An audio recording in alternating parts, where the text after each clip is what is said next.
Bismillahirrahmanirrahim. I am Dr. Mahazul Hassan. I'll tell you about SASI procedure. SASI is a single anastomosis sleeve valvular bypass procedure. یہ ان تمام لوگوں کے لیے ہے جن لوگوں کی شوگر بہت ہی انکنٹرولڈ ہے، یا ایسے تمام لوگ جنہوں نے پہلے سلیو گیسٹریکٹمی کرائی ہوئی ہے اور ان کا وزن بڑھ گیا ہے، یا جنہوں نے پہلے بیلون رکھوایا ہوا ہے، جن کا بینڈ ہے، ان کے لیے بہت ہی اچھا پروسیجر ہے۔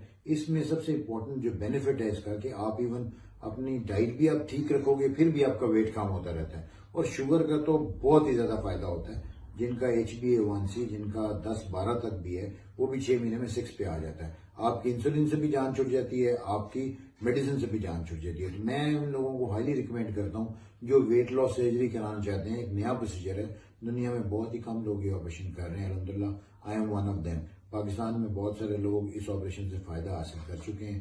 تو یہ کی ہول سرجری ہے، بیسکلی لوگوں کو بتانے کا مقصد ہے کہ اٹس ویری سیف سرجری، آپ کو اس سے بینیفٹ لینا چاہیے، اور آپ 2 سے 3 دن میں گھر چلے جاتے ہیں آرام سے۔ Thank you.